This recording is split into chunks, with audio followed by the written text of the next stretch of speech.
السلام علیکم ورحمۃ اللہ وبرکاتہ۔ دوستوں، رسول اللہ صلی اللہ علیہ وآلہ وسلم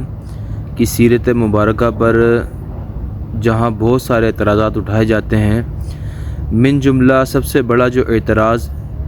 دور حاضر میں اور زمانہ ماضی میں کیا جاتا رہا ہے وہ اعتراض یہ ہے کہ رسول اللہ صلی اللہ علیہ وآلہ وسلم جنگیں کیا کرتے تھے۔ آپ ایک جنگجو انسان تھے، آپ ایک فائٹر انسان تھے اور آپ بلا وجہ غیر مسلم لوگوں کو قتل کیا کرتے تھے۔ یہ ایک عام طور پر اعتراض کیا جاتا ہے۔ یعنی جو بھی انسان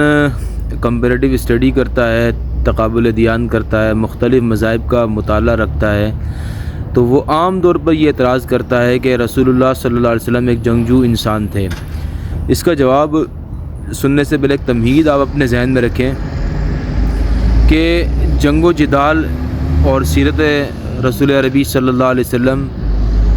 آپ یاد رکھیں جب بھی جنگ و جدال پر اعتراض کیا جاتا ہے تو ہمیں ہمیشہ ایک بات یاد رکھنی چاہیے کہ ہمیں صرف قرآن مجید کی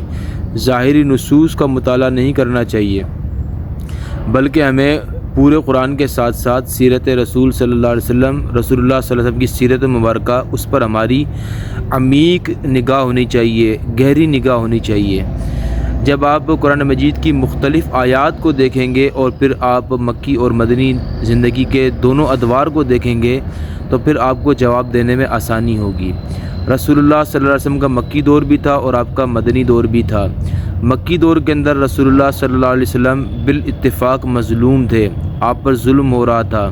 شعب ابی طالب کے اندر 3 سال آپ نے معصوری میں گزارے، آپ نے قید و بند میں گزارے۔ 3 سال تک شدید آپ تکلیف کے اندر، آپ اور آپ کا قبیلہ تکلیف کے اندر رہا۔ تو مکے کے جو 13 سال تھے وہ شدید ظلم اور بربریت میں آپ نے گزارے، اس پر تمام لوگوں کا اتفاق ہے جو مطالعہ رکھتا ہے۔ اس کے بعد جو اصل اعتراض ہے وہ مدنی زندگی پر آتا ہے کہ آپ رسول اللہ صلی اللہ علیہ وسلم مدینہ میں جب آپ گئے تو ابتدا کے 6 مہینے تک تو بالکل پرامن ماحول رہا۔ 6 مہینے کے بعد پھر یہاں پر جنگ و جدال شروع ہو جاتا ہے، ایک بدر کا جو ماحول بن جاتا ہے، بدر کی لڑائی شروع ہوتی ہے، پھر احد کی لڑائی شروع ہوتی ہے، اس کے بعد ایک نہ تھمنے والا سلسلہ شروع ہو جاتا ہے، پھر آخر میں صلح حدیبیہ ہوتی ہے، صلح حدیبیہ کے بعد پھر فتح مکہ ہوتا ہے، پھر آگے جا کے جنگ موتا، جنگ تبوک وغیرہ وغیرہ۔ تو یہاں سے اصل اعتراض شروع ہوتا ہے۔ تو یاد رکھیں قرآن مجید فرقان حمید میں اللہ رب العزت جہاں یہ فرماتا ہے کہ قاتل المشرکین، یعنی مشرکین سے قتال کریں، مشرکوں سے جہاد کریں، تو وہاں پر 2 طرح کے کانسیپٹ پائے جاتے ہیں مفسرین کے اندر۔ ایک کانسیپٹ یہ پایا جاتا ہے کہ مشرکین سے لڑائی کریں یا کفار سے لڑائی کریں، تو اس کے بارے میں یہ علت پائی جاتی ہے، وہاں پر سبب یہ بیان کیا جاتا ہے کہ کفر علت ہے۔ کفر کا مطلب یہ ہے کہ جب تک زمین میں کافر موجود ہیں، جب تک زمین میں نان مسلم موجود ہیں تو آپ قتال کریں گے۔ تو جو لوگ یہ رائے رکھتے ہیں، مفسرین کا جو گروہ یہ رائے رکھتا ہے، ان کے مطابق اس وقت تک قتال کیا جائے گا، اس وقت تک لڑائی کی جائے گی جب تک زمین پر کفار موجود ہیں۔ یعنی ان کے نزدیک جو جنگ ہے، جنگ کی علت جو ہے وہ کفر ہے۔ تو جب تک کفر پایا جاتا رہے گا تو مسلمانوں پر لازم ہے کہ وہ قتال کریں۔ جبکہ دوسری طرف جمہور علماء، اکثریت مفسرین یہ رائے رکھتے ہیں کہ قتال کی علت جو ہے وہ محاربہ اور فتنہ ہے۔ محاربہ فتنہ کا مطلب یہ ہوتا ہے کہ مسلمان پرامن رہ رہے ہیں لیکن انہیں جنگ پر اکسایا جا رہا ہے، ان کے خلاف جنگی کارروائیاں کی جا رہی ہیں، یا ان پر جنگ مسلط کی جا رہی ہے،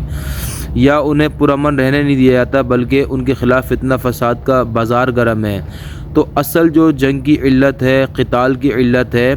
وہ کفر نہیں بلکہ فتنہ فساد اور محاربہ ہے۔ تو یہ اگر آپ 2 علتیں ذہن میں رکھیں گے تو انشاءاللہ آپ کو جواب دینے میں بہت آسانی ہوگی۔ دیکھیں ایک مفسرین کا گروہ جن میں مولانا مودودی متاخرین میں، اردو بولنے والے مفسرین میں ان کی بھی یہ رائے گی، اور اسی طرح مولانا اسحاق جو تھے، مولانا اسحاق صاحب جو تھے ان کی بھی یہ رائے تھی۔ اسی طرح بہت سارے لوگ یہ رائے رکھتے ہیں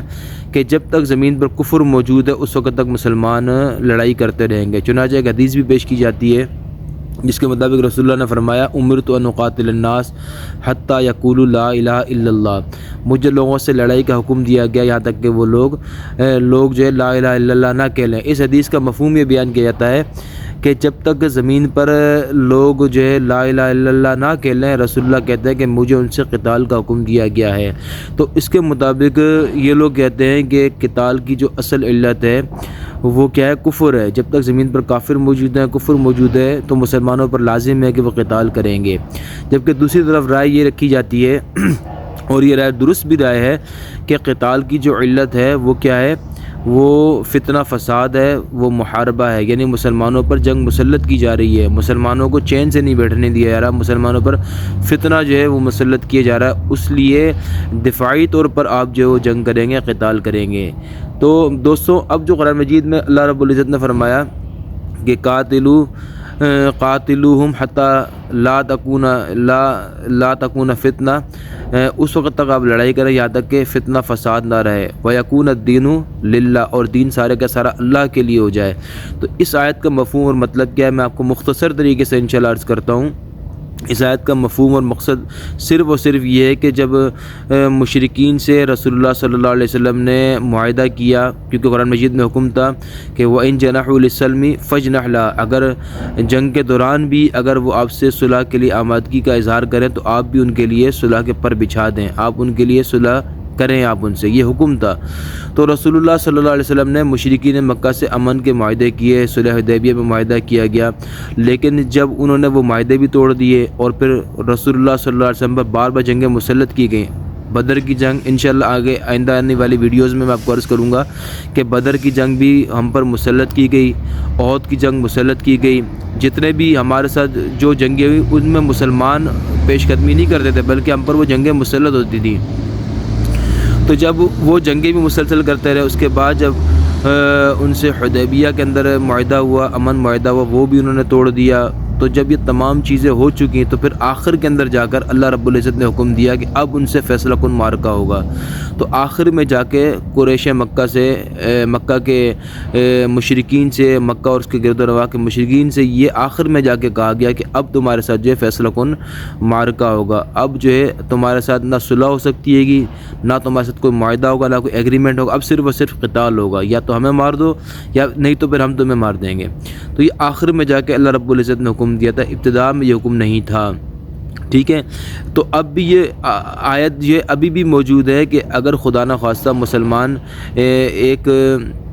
قوم کے ساتھ رہ رہے ہیں گے، پڑوسیوں کے ساتھ رہ رہے ہیں، لیکن وہ پڑوسی کیا کرتا ہے، بار بار ہمیں اذیت دیتا ہے، ہم معاہدہ کرتے ہیں، ہم جنگ سے رکنے کا معاہدہ کرتے ہیں، وہ اس معاہدے کو توڑ دیتا ہے، تو پھر آخر میں جا کے یہی آپشن بچتا ہے کہ آپ ان سے یہ کہیں گے جی اب ہم آپ سے فیصلہ کن معرکہ کریں گے۔ تو وہ جو آیات ہیں جنہیں بار بار پیش کیا جاتا ہے کہ مسلمانوں کو کہا جا رہا ہے کہ سارا کا سارا دین اللہ کے لیے ہو جائے، اس وقت تک آپ نے مشرکین سے لڑائی رکھنی ہے، یہ آخری آیت ہوتی ہے، ٹھیک ہے۔ اس سے پہلے مختلف آپشن ہوتے ہیں گے، انہیں یہ بتایا جاتا ہے کہ آپ جو ہے وہ ہمیں تنگ نہ کریں، آپ کا دن آپ کے لیے، ہمارے دن ہمارے لیے، لکم دینکم ولی دین۔ اس کے بعد بھی اگر جنگ کی جاتی ہے اور دوران جنگ وہ کہتے ہیں ہم صلح کرنے کو تیار ہیں، تو پھر صلح کا بھی حکم دیا جاتا ہے کہ صلح کریں۔ اس کے باوجود اگر وہ معاہدے بھی توڑ دیتے ہیں، معاہدوں کی خلاف ورزی بھی کرتے ہیں، ان سے ایگریمنٹ کیا جائے، صلح کی جائے، صلح بھی توڑ دیتے ہیں اور پھر مسلسل مسلمانوں کو تنگ کرتے ہیں کہ مسلمانوں کی زندگی اجیرن کر دیتے ہیں، پھر آخر میں جا کے یہ آپشن بنتا ہے جو رسول اللہ صلی اللہ علیہ وسلم نے استعمال کیا، جو قرآن مجید بیان کر رہا ہے کہ آخر میں جا کے پھر آپ کیا کریں، ان سے کہیں گے اب فیصلہ کن معرکہ ہوگا۔ تو یہ ان آیت کا صحیح محمل ہے۔ قطعاً قرآن مجید کا منشا اور مقصد یہ نہیں ہے کہ ہم ابتدا میں ایک عام غیر مسلم کے ساتھ ہم جنگ کریں، وہ جنگ نہیں بھی چاہتا، پھر بھی ہم کہیں کہ نہیں جی چونکہ آپ کافر ہیں اس لیے آپ سے جنگ لازمی ہوگی، یہ قرآن مجید کا منشا نہیں ہے۔ قرآن مجید کا منشا یہ ہے کہ اگر کوئی غیر مسلم ہے، وہ اسلام قبول نہیں بھی کرتا، تو بھی اسے رہنے کا، جینے کا مکمل حق ہے، ٹھیک ہے۔ وآخر دعوانا ان الحمد للہ رب العالمین۔